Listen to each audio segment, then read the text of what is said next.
This is Faux-Authentic History.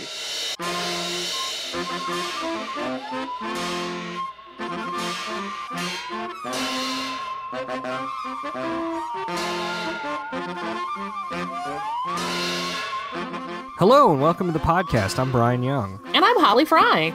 Holly? Yeah. Do you like paranormal creatures and weird things? Well, I think if previous episodes of this show are any indication, the answer is obviously yes. Well, then you're in luck, because today we're going to be talking about the paranormal creatures that exist in and around the city of Gravity Falls, Oregon. And that place just sort of seems to be a nexus of paranormal activity that separates it from the rest of the world and makes it super unique. But before we get to some of those paranormal elements and the creatures, I think we need to give the listeners some context about Gravity Falls itself and Ford Pines, the researcher who put together in his journals the information that we were able to gather for this episode. Yeah, there's actually a pretty big debate about what made this valley so prone to cryptozoological activity. But there's evidence of an alien spacecraft having crashed there about 35 million years BCE. And this impact crater is actually what created the entirety of Gravity Falls Valley. Though the ship's presence is linked to modern electrical interference in the town and even some sick livestock, there's not been any conclusive evidence that it's at the root of the paranormal phenomenon of the town. The first human inhabitants of the valley were the indigenous peoples of North America, but in about 1000 CE, they evacuated the valley, leaving behind mass quantities of archaeological evidence of their society. It was like they just packed up and left. Further stories say that a shaman named Modoc interacted with a dream demon entity named Bill Cipher, who foretold of an event called Weirdmageddon, and this caused the native population to flee and forever view the valley as a cursed land. I just have to say as an aside, if someone put together something called Weirdmageddon and it was like a festival/con, I think you would sell a cajillion tickets. That's all I'm saying. Yeah, no, people would flock to it instead of leaving from it. Yes. The modern settlement of Gravity Falls wasn't founded until 1842. That was actually shortly before the Civil War. And it was founded by the deposed 8.5th President of the United States, President Sir Lord Quentin Tremblay III, Esquire. And yes, you heard that right. He was the 8.5th President of the United States. But he was largely erased from the historical record because of his demeanor and his silliness. Tremblay claimed to have met George Washington, who, quote, chased me around and spanked me with a paddle for like 3 hours. And Tremblay won the election of 1837 after an actual landslide killed the other candidates. His administration was full of bizarre legislation and was part of the reason he was erased from the record. At one point, he issued a depantsipation proclamation, arguing that pants were restrictive and antithetical to concepts of American freedom. I have to say, I'm not on board with him with this. I like pants. I would like people to continue to wear them. Yeah. During his term, this is another thing that kind of sticks in my craw. He waged a war on pancakes. That's not cool, man. And he even appointed 6 babies to the Supreme Court. So clearly not taking the whole thing very seriously. At one point, he even tried appointing a hammerhead shark as his Secretary of Defense. And after he tried to literally eat the White House, he was removed from office and he set out west. And that is when he founded Gravity Falls. All traces of his tenure as president were erased, save one reel of film, and a local idiot by the name of Nathaniel Northwest was credited with founding Gravity Falls for a while. As president, Tremblay was succeeded by William Henry Harrison. Tremblay fell into the valley after a backward horse ride and established the town there. It prospered in those early days due to the gold rush and the lesser-known flannel rush that happened after. The boom ended quickly, though, after local miners reported sightings of dinosaurs in the mines. The town saw a renewed boom in the 1860s as a logical ending point of the Oregon Trail. The town prospered as a small tourist attraction over the years and attracted the notice of Ford Pines, a paranormal investigator.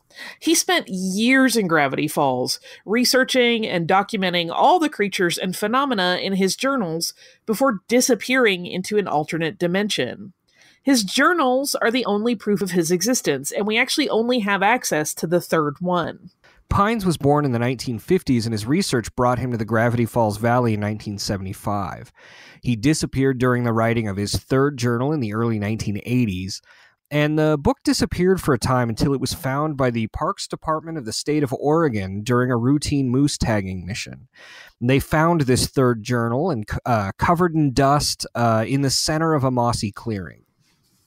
After the workers there flipped through the book and discovered its, quote, paranoid ramblings, demonic sketches, descriptions of nonsensical creatures, and uncrackable ciphers, they came to the mistaken conclusion that it was a prank by local high schoolers or even a fraudster. And the book stayed in their archives for a time, but a number of their troopers discovered that they were having nightmares and headaches. So they logged the book in their records and then they sold it at a confiscated items sale, which is how it's passed hands over time and how we were able to get a peek at it. So there's a number of creatures that are documented in the book, and we're going to go through a number of them and give you a really fascinating cross-section of what the valley around Gravity Falls offers. But this is sort of divided into two sections where we've got some creatures that we have a lot of information about and some that are sort of interesting but have only more fleeting references to. So we're going to start with the deeper dives first and then get into some of that other stuff. So Holly, you want to kick us off? I do, because we're going to start with gnomes, which fascinate me. But they're actually the least respected creatures in the valley.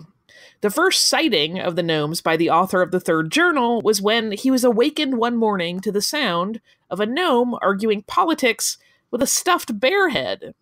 Gnomes, of course, are very short in stature. They're actually only about 10 inches, that's roughly 25 centimeters tall, often bearded, and many of them wear pointed red hats, just like one would imagine inanimate garden gnomes to have.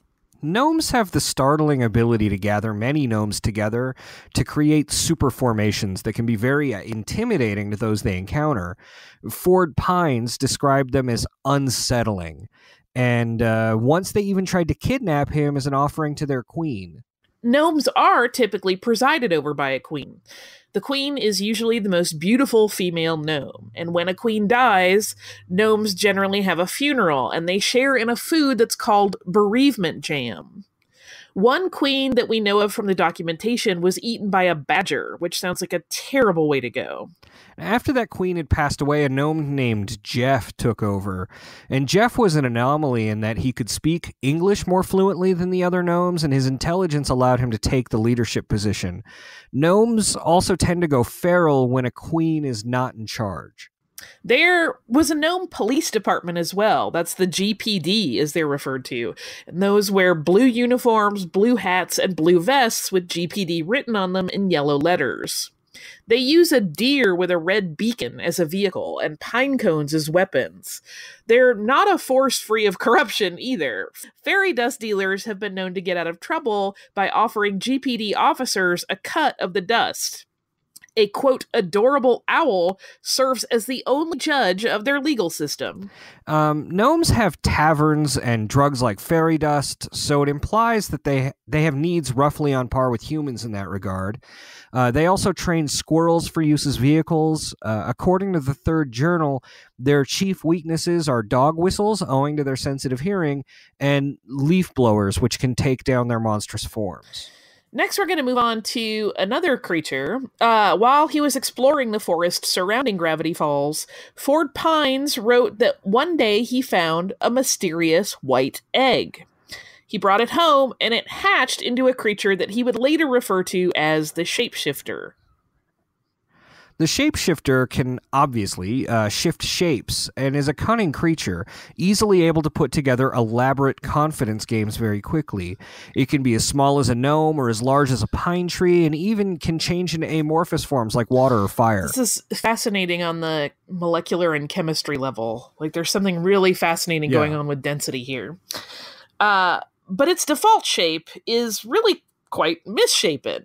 It's a slimy body of pure white with 4 insect-looking legs, and its left arm is overgrown and swollen with a clawed hand, and the right arm is long and slender, ending in a 3-fingered hand.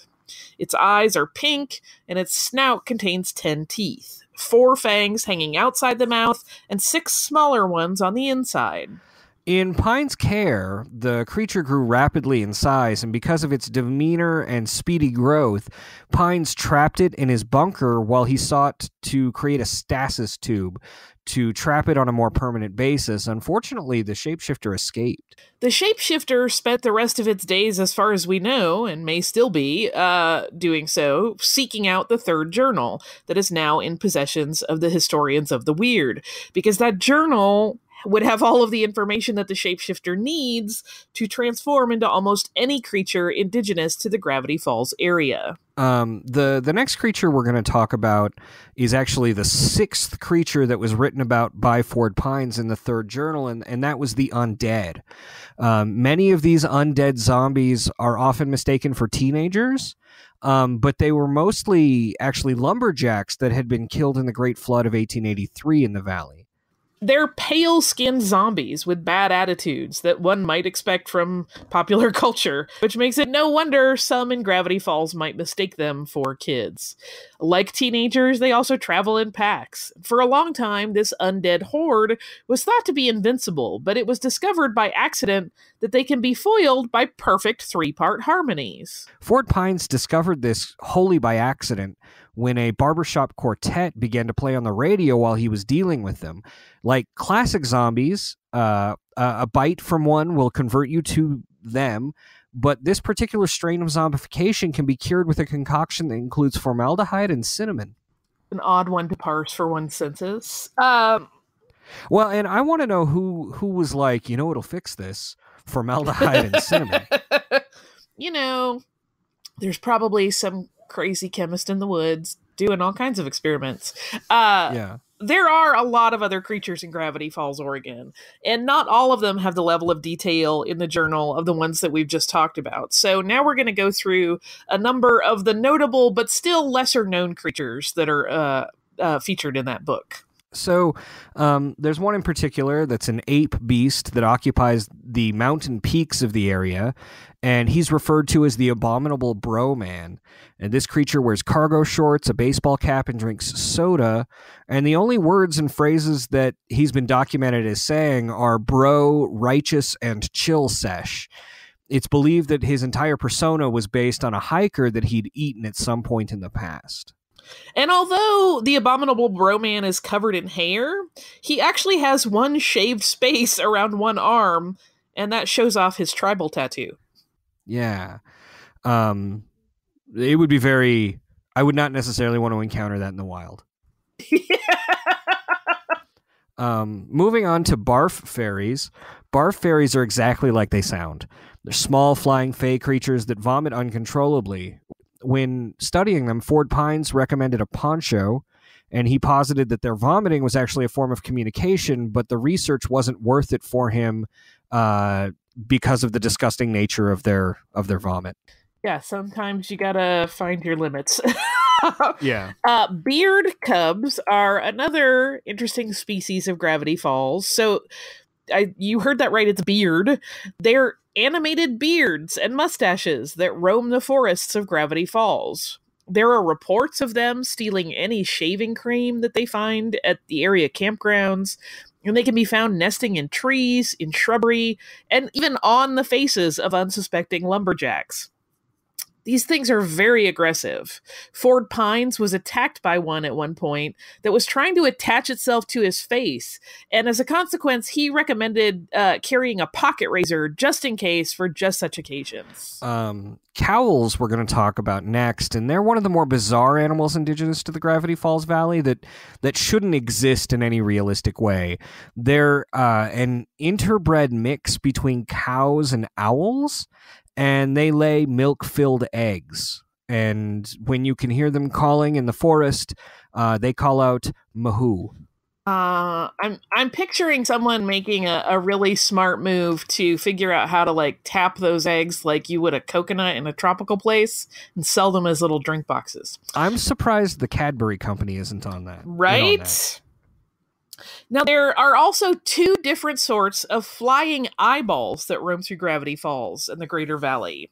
And it might be really easy to confuse one for the other. Those are the eye bats and the floating eyeballs. And eye bats are essentially just eyeballs with bat-like bat-like wings on either side of their eyes, and they're also bioluminescent. The floating eyeballs are eyes that are visible only at night and have no retinal cord. According to Ford Pines, they either have the power to see the future or have incredible peripheral vision. And they appeared in odd places, including the author's bathroom, on a regular monthly basis. That's got to be startling to be using the restroom in the middle of the night and have eyeballs appear. Geodites are small rock-like creatures that resemble living geodes. They have bright eyes, they hop around on crystal legs, and they make high-pitched chirping and humming sounds. When Pines picked one up, the geodite began to emit a baby-pitched song, which attracted more geodites that all danced around. The octopus is a creature that can be air or seaborne. It has the wings and head of a hawk, but a tentacled mouth and lower body of an octopus. Their tentacles have feathers on the top side and suckers on the bottom. And little else is known about the octopus, as Ford Pines, after drawing one in his field journal, he wrote literally in the margins that he deemed them too stupid to study. You know, Ford Pines makes some determinations that maybe a regular scientist would not. Yeah, definitely. Study everything. Leprechauns are another bizarre cross, this time between leprechauns and unicorns, and they make their homes near rainbows and boxes of sugary cereal. They wear green hats to the side of their horns, and they have rainbow tail manes. Their horns are also musical, playing a constant loop of Danny Boy. Gold coins fall out of their beards, but those coins are actually made of plastic. Ford Pines first encountered one in a field of clovers while seeking a 4-leaf clover for luck. The leprechaun offered him a top of the morning to you, and then leapt to chew on Pines' sideburns. At this point, Pines picked the leprechaun up by the horn and threw him as far as possible, but the leprechaun just trotted right back as though nothing was wrong. They seem to be very friendly creatures, though that constant loop of Danny Boy from their horns might be too much to deal with. You know, the platypus, like platypus, but plaid, is a creature that looks very much like an earth platypus, but it has a plaid coat, checkered red and black. And platypi also have the aroma of maple syrup and bacon. The eggs they lay are also checkered in plaid. Young platypuses begin life with just horizontal stripes, and then as they grow into maturity, acquire their vertical stripes. And according to local folklore, their pelts are the source of most of lumberjacks' jackets. It's said that the jacket made of platypus's pelts are impervious to mosquito bites. Next, we're going to talk about question quails. Question quails have black question markings atop their head, but otherwise appear to be just like a normal quail. Their call is where they largely differ, though. Where an owl might ask who, question quails call out where, why, and when. Ford Pines wagered in his journal that they're cousins of the apostrophinch and the exclamation parakeet. Scampfires are spider-like beasts, so I automatically like them. And they crawl around on wooden legs with bodies that are made of fire. They will lie at rest, disguised as an inviting campfire, and then, when someone comes close, they'll spring to life. They prefer to eat marshmallows and beans they find off of campers, but they will eat virtually anything combustible. Naturally, water is their enemy and will defeat them if you are confronted with one. Soothsketos look a lot like regular mosquitoes, but they have a third eye, and they will bite victims in patterns. And these patterns will spell messages on the skin of the victim that are dire messages of the future, though they often get words or letters transposed, so the meanings of these, the meanings of these messages are not often apparent to those who might be receiving them. The author also refers to a creature named Steve, whose face he has actually never seen.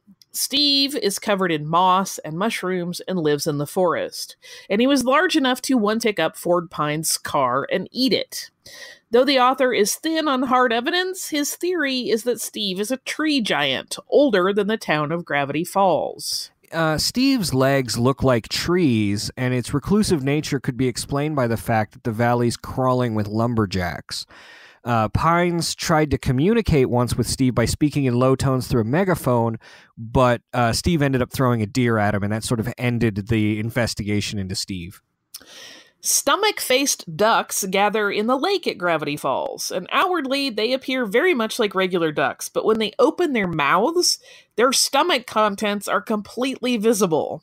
They do respond to duck calls, and we know that they like eating crackers like earth ducks do, although public service announcement, don't feed crackers to ducks. Feed them grapes. Okay.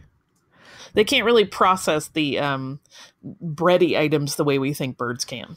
And finally, we have another bird, the woodpecker pecker, which might be the least weird of the weird creatures we've talked about as we investigate the third journal. These are miniature woodpeckers that exist on the backs of regular woodpeckers, and they peck at the woodpeckers and eat bugs in their coats. Pines wagered that there were probably peckers as well, but he would need access to a microscope. He would have needed access to a microscope to investigate that further, and he just didn't have the means to do that. It's like a bird inception situation. Yeah. And that is actually what we have for today. The bizarre goings-on in Gravity Falls could fill a number of other episodes. We could probably even do an entire episode on the different types of ghosts that reside in the valley, and another one dedicated to the Mystery Shack. We might at some point, but for now, we're going to wrap up with just having covered the creatures. Yeah, it's certainly a place I'd like to visit, but I would like to have a guide there to help me deal with all this stuff, because it seems like a zoo of the bizarre. It does. I think I would need a guide just to protect me from doing something stupid like trying to befriend a scampfire.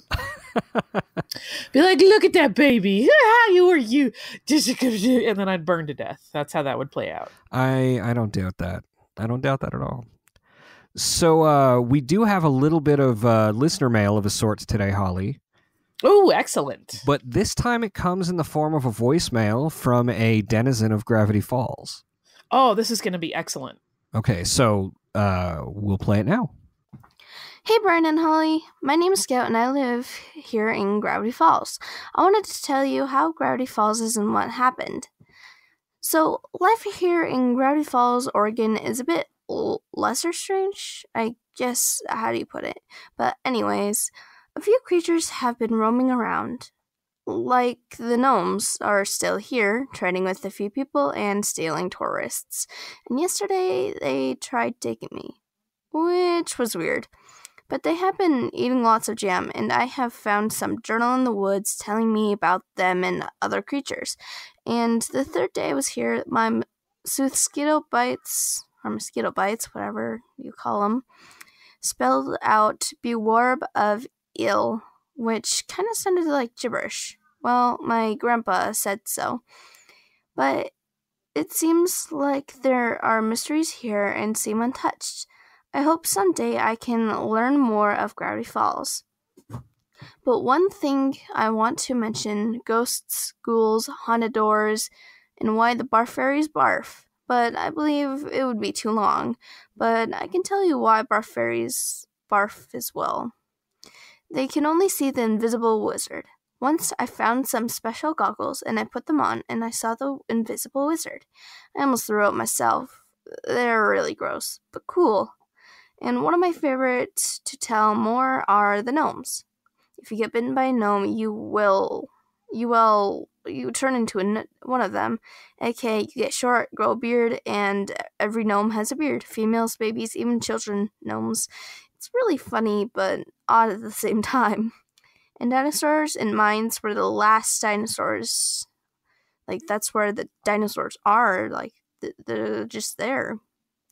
They're in really sticky tree sap, which keeps life forms alive. And many years later, they get discovered and they become popular once more. Thanks for the show, and thanks for listening to my voicemail. So yeah, thanks, Scout, for sending that voicemail. Gravity Falls does seem weird, and if we go, I would definitely want you as my guide there. Yeah, we're going to need your help if we show up.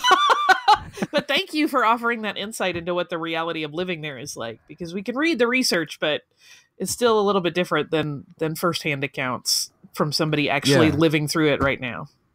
Yeah. Abduction by gnomes does not sound like a great way to spend a Saturday. Not so much, no.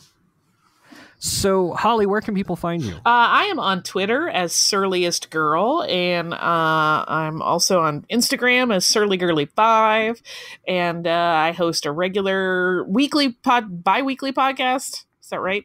Twice a week podcast called Stuff You Missed in History Class, which you can find at missedinhistory.com. And then there's some Star Wars stuff that I'll let you talk about.